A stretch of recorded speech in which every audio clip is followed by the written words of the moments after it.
Going in, I'll admit the bad reviews had lowered my expectations to basement level. Another low budget slasher in a crowded horror field. I wasn't ready to be bored. Instead, Psycho Killer turned out to be a pleasantly surprising little ride that delivers exactly what it promises: a mean, nasty, no nonsense cat and mouse thriller horror film.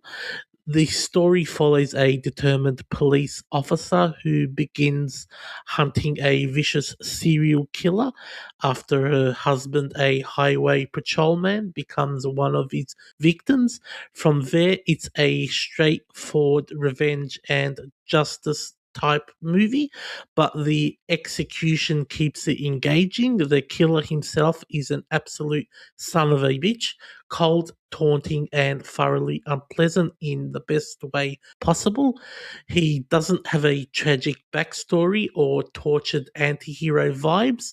He's just evil and it works. Visually, the film has that unmistakably early 2000s made for TV look, slightly soft lighting, practical effects, and a modest scope, but it's surprisingly well shot. The director makes the most of what they had, using tight framing and smart camera placement to build tension within the film. What really caught me off guard were the ultra violent scenes. They hit hard and suddenly with a level of brutality and shock value I wasn't expecting at all from this movie.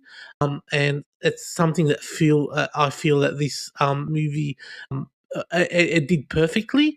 Those moments generally made me flinch in some scenes, and they evaluate the whole experience from standard and to something much more nastier. Where the movie stumbles is the ending. After building some solid momentum and delivering some generally entertaining set pieces, it lands with a thud. The twist is certainly different, but the killer's motives feels silly and undercooked, almost like the writers ran out of steam and went with the first idea that popped into their heads. It's a real letdown after such an otherwise committed effort.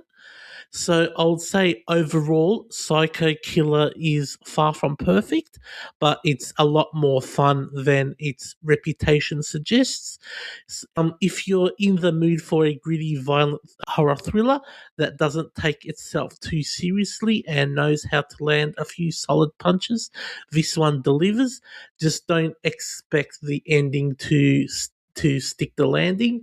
My final verdict for this movie is a 3.5 out of 5.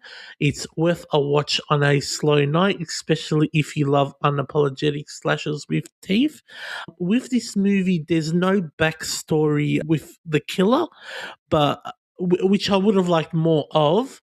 But if they decide to, which I'm guessing they will do, make a sequel to this movie, I'm hoping that the sequel will show more backstory of the killer's origins and also the killer's motives on why he kills people and is a Satanist and things like that.